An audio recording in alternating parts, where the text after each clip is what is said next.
नमस्कार, मैं हूं ललित पांडे और आपका स्वागत है गेवाड़ न्यूज में। आज हमारे साथ हैं कांग्रेस पार्टी के दोरहाट विधानसभा सीट से प्रत्याशी मदन बिष्ट जी, जो पूर्व में विधायक रह चुके हैं और मंत्री भी रह चुके हैं। सर, आपका बहुत बहुत स्वागत है गेवाड़ न्यूज में।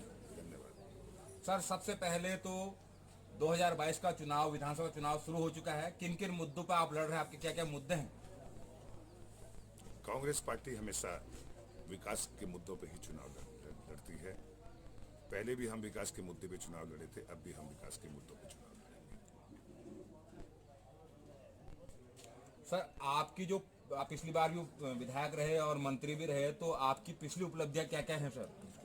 पिछली उपलब्धियां गिनाऊं तो बहुत उपलब्धियां हैं। कुछ पांच या जैसे हमारे पास 5 वित्त विहीन स्कूल थे, जो कि पांचों के पांचों विद्यालय मैंने वित्त में स्वीकृति दिलाई, जिसमें सबसे पहले सिमल गांव का सिमल खेत का कई सालों से वित्त नहीं था वो स्कूल, उसको भी मैंने वित्त कराया। उसके बाद नगाड़ का विद्यालय भी हमने, ये भी वित्त नहीं था, इसको भी वित्त कराया। बगवारी पोखर का एक मेरा और स्कूल था, उसको भी मैंने वित्त कराया। और कफड़ा का एक स्कूल था, उसको भी मैंने वित्त मान्यता दिला के वो किया। और कॉलेज के स्कूल के रूप में तो कई स्कूलों का उच्चीकरण भी कराया, जिसमें अच्छे बच्चे स्ट्रेंथ 300-400 से ज़्यादा है। आप ही के चकुटिया ब्लॉक में इतनी बड़ी चकुटिया मासी की रोड मैंने, जो कि कई सालों से हम भी 1.5 घंटे में चकुटिया पहुंचते थे मासी से, आज हम 12-13 मिनट में पहुंच जाते हैं। और मैंने उस तरीके की रोड ये बनाई थी कि सरकार मुझे पैसा बहुत कम दे रही थी, लेकिन मैंने इस सड़क को आईआईटी से ड्राइंग करा के और अपनी सरकार से मैंने 15 लाख रुपए आईआईटी रुड़की को दिला के ये सड़क का निर्माण 20 करोड़ के करीब का ये सड़क का निर्माण कराया। दूसरा, हमारे बुजुर्ग, हमारे चाचा अपने मंडराल जी ने एक प्रोग्राम कराया था स्कूल में, कि मेरे को दिखाया उन्होंने कि इंटर कॉलेज में जो है बिल्डिंग बड़ी खराब है और टूटी फूटी है, तो उसमें भी 2.25 करोड़ रुपए मैं स्वीकृत करा के नई उसकी भी बिल्डिंग कराई। उसके बाद में यहाँ बच्चे जो थे, डिग्री कॉलेज के बच्चे जो थे, सिंचाई विभाग के उसमें कमरों में चलता था, उसमें भी मैंने 7,75,00,000 रुपए ला के कॉलेज की बिल्डिंग बनवाई। आपके चकुटिया बाजार में लोग, मैं देखता था जब रामगंगा ज़्यादा आ जाती थी तो चकुटिया बाजार के लोग जो है वो कई बार दूसरी जगह भी जाते थे, अपने रिश्तेदारों के यहाँ जाते थे, उसमें भी मैंने कम से कम 21 करोड़ रुपए का तटबंधों का भी मैंने निर्माण कराया। जाते जाते, और जो आप 4-5 पूछ रहे हो, कहने को तो बहुत चीज़ें हैं। जाते जाते मैंने नवंबर के महीने में आपके गैस गोदाम का भी यहाँ पे निर्माण कराया। तो ऐसे कई कई कार्य हैं। मैं तो पूछना भी, आप हमसे पूछिए कि बीजेपी वालों ने क्या करा है 5 साल के अंदर, जो उनके साथ शासन प्रशासन उस प्रकार। ये हमारे देश नेगी आपके एक मुख्य प्रतिद्वंदी थे, वो बाहर हो गए रेस से, अब हैं पुष्पेंद्र त्रिपाठी। आप कह रहे हैं कि मैंने उनको पानी पिलाया, उनके गांव को पानी पिलाया, ये आप मैंने कहीं पढ़ा था। सर, इस बारे में थोड़ा जानकारी आपसे चाह रहे हैं। देखिए, जब मैं विधायक बना, 10 साल से 7.5 साल उन्होंने भी राज किया।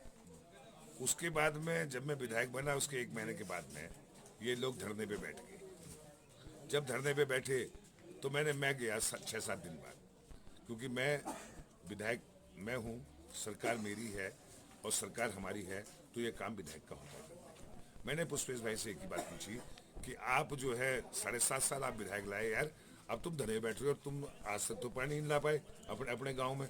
मैं, जब तुम अपने गांव में पानी नहीं ला पाए तो दूसरे गांव की क्या बात करोगे। उसके बाद मैं उनसे कहा, उठो तुम धरने से, मैं तुम्हें गारंटी देता हूँ, मैं तुम्हें पानी ला के देता हूँ। मैंने 3.5 करोड़ रुपया उनके 3 ग्राम सभा के लिए मैं लाया।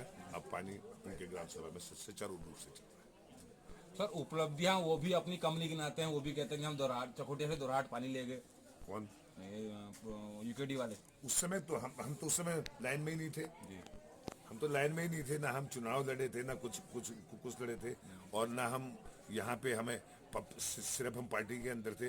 वो तो विधायक भी थे, ले गए थे। उस समय चकोटिया वालों ने पानी कई दिया। पंपिंग योजनाओं में अपना नाम लेते हैं पुष्पेंद्र त्रिपाठी, जब विधायक थे तब भी। आज तक तो मैंने देखा नहीं कोई पंपिंग योजना उन्होंने करी है। ये मैंने 12 करोड़ की आपकी ये योजना कराई है। चांदी खेत पंपिंग पेयजल योजना, छानागुन पंपिंग पेयजल योजना, इन्हीं के बीजापुर पंपिंग पेयजल योजना मैंने ही तो बनाई है। उन्होंने सिर्फ उनके उस समय सिर्फ इन्होंने दोराट के लिए जो पानी ले गए चकुटिया से, वही एक ही योजना तो बढ़ाई। सर, जो आप उपलब्धियों की इतनी बड़ी लिस्ट गिनाते हैं हमें, लेकिन उसके बाद जब हारते हैं तो कितना दुख होता है और क्या कारण रहे उसके, ये भी दोनों जानना चाह रहे हैं। बिल्कुल, ये क्या है ना, ये बीजेपी वाले मदारी हैं, ठग हैं, ये बहुत बड़े ठग। यहाँ हम हारते नहीं चुनाव, यहाँ झूठ फ्रेब से लोग राजनीति करते हैं। लोग राजनीति करते हैं, मुझे लकड़ी दे दो। मैं उनकी पत्नियां कहती है मेरा आदमी, मैं विधवा हो जाऊंगी, मुझे वोट दे दो। भैया, ऐसी राजनीति के लिए मदन सिंह बिष्ट ऐसी राजनीति नहीं करता है। और मैं तो अपने काम पे और विकास पे वोट मांगता हूँ। अब हार जीत तो लगी रहती है, हार जीत का कोई वो नहीं, लेकिन विकास के मुद्दे पे लोग ये नहीं कहते। मैंने ऐसे तो लोग हमसे भी कहते हैं, मैंने कभी चकुटिया मासी रोड बना दी तो कहते हैं, कई लोग कहते हैं हमारे पास गाड़ी है जो तुमने बना दी। ऐसे भी तो उल्टे लोग हैं, या ऐसा थोड़ी है। तो ये कुछ नहीं है, आज चली रहती है। अपना काम करो, अपने क्षेत्रवासियों का भला करो, और जितना विकास हमसे हो सकेगा हम विकास करेंगे, ये हम आपसे। सर, पुरानी बातें छोड़ दें। इस वक्त पहले आप बगवाली पोखर में कांग्रेस से केवल एक ही प्रत्याशी होता था, इस बार भाजपा का भी है, तो क्या आपके लिए चुनौतियां हैं बगवाली पोखर से? वो हमारे क्षेत्र का रहने वाला ही नहीं है। उसके पिताजी 60 साल पहले अपने घर जवाई चले गए थे कटपुड़िया के अंदर। तो हमारे ग्राम सभा से 50 किलोमीटर दूर के अल्मोड़ा के, वैसे तो वो प्रॉपर निवासी तो अल्मोड़ा के हैं, हमारे गांव में तो उनका घर भी नहीं है। ये विवाद हुआ है, लेकिन फिर टिकट अभी पंचायत चुनाव में नहीं मिला, लेकिन इस बार फिर मिल गया। फिर ये विवाद पंचायत चुनाव लड़ लेते तब भी 3000 वोट से हरा था मैं उनको। उसमें क्या हुआ है? अब जिसने रोड में काम किया हो, जिसने वो किया हो, जिसने वहां के लिए भला किया हो, वही तो चुनाव लड़ सकता है। अब जो गाड़ी में आके चुनाव बीजेपी ने टिकट दे दिया तो कैंडिडेट हो गए, तो इसका मतलब लोग यदि काम पे वोट देंगे तो हम चुन के आएंगे। मेरे सामने कोई विकल्प नहीं है। एक सर सवाल यह है कि कांग्रेस वाले कहते हैं कि हमको चुनौती यूकेडी से है, यूकेडी वाले कहते हैं कि हमको चुनौती कांग्रेस से है, बीजेपी को कहीं नहीं मान रहे। आप किससे चुनौती मान रहे हैं अपने आपको? चुनौती हमारे सामने है ही नहीं कोई, सब नए हैं। एक्सपीरियंस भी सबसे बहुत बड़ी चीज होती है। तो आत्मविश्वास सही है, अति आत्मविश्वास भी बहुत ज्यादा ठीक नहीं रहता सर। नहीं, आत्मविश्वास के हम तो कह रहे हैं, हमने काम किया, हमने विकास करा, हम जीतेंगे। तो पिछली बार हमसे ये गलती हो गई थी कि भाई हम गांव में नहीं जा सके, हम लोगों को बता नहीं पाए। अब लोगों को हम बता भी रहे हैं, भाई हमने ये काम करे, और लोग हमसे भी कह रहे हैं कि तुमने ये काम किए हुए हैं। या लोगों ने आपसे धोखा कर दिया सर, ये भी थे? धोखा तो करते रहते हैं, ये तो होता चलता है जिंदगी में। धोखा भी होता है, अच्छा भी होता है, बुरा भी होता है। अभी तो शिव जी की फौज है, शिव जी की फौज में सभी रहते हैं। आखिरी संदेश हम चाहते हैं कि मतदाताओं को आप क्या देना चाहते हैं सर? हम मतदाताओं को यही देना चाहते हैं कि मदन सिंह बिष्ट को आप, कांग्रेस के उम्मीदवार को आप विजय बनाएं। इस विकास की जो गति रुकी हुई है, उस गति को फिर मैं आगे बढ़ाऊंगा, ये मैं आप लोगों से उम्मीद करता हूं। साथ ही एक अपील हम भी करते हैं कि मदन बिष्ट जी के थ्रू कि मतदान जरूर कीजिए। बिल्कुल, यही सर आप? बिल्कुल ठीक है। बहुत बहुत धन्यवाद। Thank you. आप गेवाड़ न्यूज देख रहे थे और हमारे साथ थे मदन बिष्ट, जो कि जो है उम्मीदवार हैं कांग्रेस पार्टी के दोरहाट विधानसभा सीट। बहुत बहुत धन्यवाद सर आपका। Thank you.